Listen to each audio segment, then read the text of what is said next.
Pan Indian cinema അങ്ങനെയൊക്കെയുള്ള concepts ഉണ്ടല്ലോ. അല്ലെങ്കിൽ നമ്മൾ പുറത്ത് ഇപ്പോൾ തെലുങ്കിലൊക്കെ ഇറങ്ങുന്ന ഫിലിം, കന്നഡയിലൊക്കെ ഇറങ്ങുന്ന ഫിലിംസ് നമ്മൾ ഭയങ്കര 2 കൈയൊക്കെ നീട്ടിയാണ് സ്വീകരിക്കുന്നത്. നമുക്കത് ഭയങ്കരമായിട്ട് ഇഷ്ടപ്പെടാറുമുണ്ട്. പക്ഷെ അങ്ങനത്തെ ഒരു കൺസെപ്റ്റ് ഫോർ എക്സാമ്പിൾ ചെറിയൊരു ഇപ്പോൾ കാന്താരയുടെ കൺസെപ്റ്റ് അതിവിടെ ഒരാൾ മലയാളം ഒരു ഡയറക്ടറിനോടോ അല്ലെങ്കിൽ പ്രൊഡ്യൂസറിനോടോ പറയുവാണെങ്കിൽ അത് നടക്കാൻ കുറച്ച് പ്രയാസമാണെന്ന് എനിക്ക് തോന്നിയിട്ടുണ്ട്. ഒരു ഒബ്സർവേഷൻ്റെ പക്ഷേ ചിലപ്പോൾ തെറ്റായിരിക്കാം. എന്താണ് അത് താങ്കളുടെ? അല്ല, അങ്ങനെയുണ്ട്. കാരണം നമ്മൾ അന്യഭാഷയിൽ കാണുന്ന തരത്തിലൊരു അവിടെ വളരെ സക്സസ്ഫുള്ളായ ഇവിടെ വന്നിട്ടും സക്സസ്ഫുള്ളായ ഒരു സിനിമ ചിലപ്പോൾ ഇവിടെ മേക്ക് ചെയ്യുമ്പോൾ അത് ഇവിടുത്തുകാർക്ക് കൺവിൻസ്ഡ് ആവണമെന്നില്ല ഓഡിയൻസിന്. വേറൊരാൾ ചെയ്യുമ്പോൾ അത് ഓക്കെ ആയിരിക്കും. നമ്മുടെ ആൾക്കാർ ചെയ്യുമ്പോൾ ചിലപ്പോൾ അത് അത്രയും കൺവിൻസ്ഡ് ആവണമെന്നില്ല. അതിൻ്റെ ഒരുപാട് എക്സാമ്പിൾസ് ഉണ്ടല്ലോ നമ്മൾ. അതുകൊണ്ടായിരിക്കും.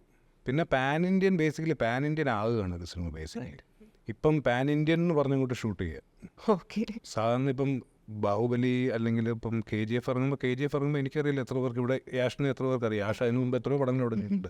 ആ സിനിമയുടെ ഒരു മെറിറ്റ് കൊണ്ടോ എന്തുകൊണ്ടോ ആ സിനിമ പാൻ ഇന്ത്യൻ ആകുക. അപ്പോൾ ഒരു സിനിമ പാൻ ഇന്ത്യൻ ആകും എന്ന് പറഞ്ഞിട്ട് നമുക്ക് ചെയ്യാൻ പറ്റില്ല. അത് ചെയ്ത് അത് ചിലപ്പോൾ ഡബിങ് വേർഷൻസ് ഉണ്ടാവും. അത് ക്ലിക്കായിട്ടാണ് അത് പതിയെ പാൻ ഇന്ത്യൻ ആയി പോകുന്നത്.